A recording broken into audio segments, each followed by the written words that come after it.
Good afternoon, everybody, and welcome to the Israel Brief. I'm Rolene Marks, and let's take a look at today's top stories.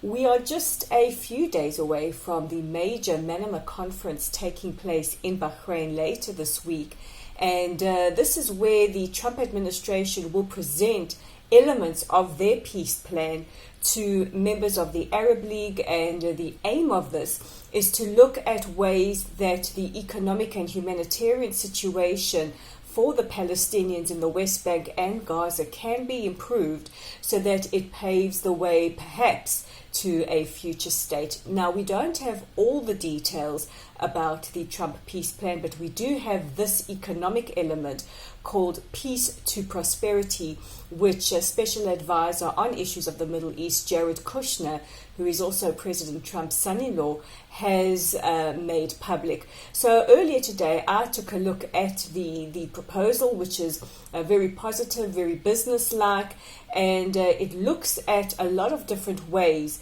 that the living situation and the quality of life of the Palestinians can be improved. Some of the areas include improving education, improving healthcare, improving quality of life with investment in cultural activities like the arts. But the main areas would be an improvement or a bigger investment in human capital, in education, in getting ordinary Gazans up to the level where they can participate in the economy, and also growing some kind of middle class, as well as ways to improve the traveling or the movement of goods. One of the suggestions made, which is a concern of Israeli securities officials, is the creation of a corridor that will link Gaza and the West Bank. And one of the concerns from Israeli security officials is that this could give Hamas a bigger footprint into the West Bank. But throughout the plan, there is major commitment, at least from the American side, to put a lot of investment in improving the economic situation, agriculture, the manufacturing of goods, how goods are transported, and also growing tourism. The West Bank is particularly mentioned with regards to tourism, given the difference in cuisine and some of the holy sites that are situated in the West Bank. So this is going to be presented, and it will be very interesting to see how this is received by the Arab world. A lot of mixed opinions out there in the media. Some people saying, well, this is the first time we have something a little bit more practical. Others saying that it's almost like one of Trump's beauty pageants that he owned in the old days. But the proof will be in the pudding how it is received. Prime Minister Netanyahu earlier today saying that he is really ready to consider the Trump peace plan, and what we know from the Palestinian side is that Palestinian Authority President Mahmoud Abbas is advocating boycotting the peace plan and the confab taking place in Bahrain. However, there will be a few Palestinian businessmen who will be participating. This is on their own accord. It is not in an official accord, as well as several Israeli captains of industry from the world of cyber and healthcare and retail, one of them being the CEO, one of the founders of Checkpoint, which is one of Israel's major cyber success stories. And this in addition to the former head of the Kogat unit, Major General Yoav Mordechai, Kogat being the unit that is largely responsible for what happens, or the coordination of what happens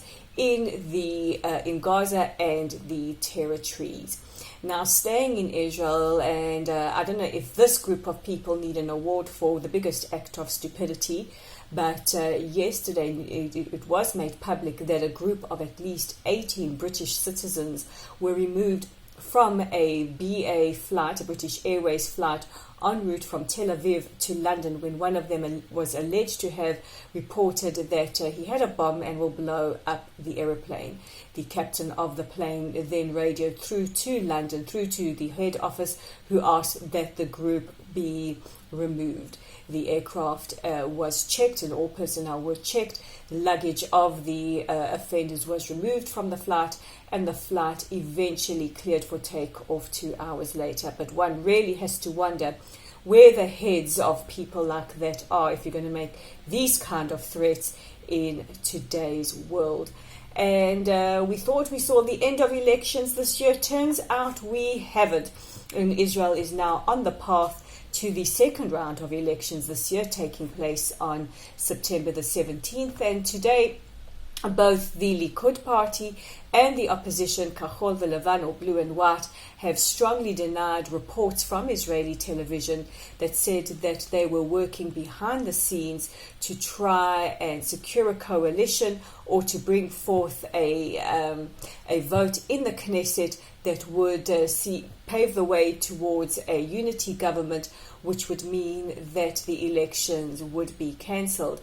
Now, in order for this to happen, you would need 80 of the 120 members of Knesset to approve this, but both parties have denied that this has actually taken place. So watch the space. It's about to get very, very exciting as we head on down the road to elections 2019 Part 2.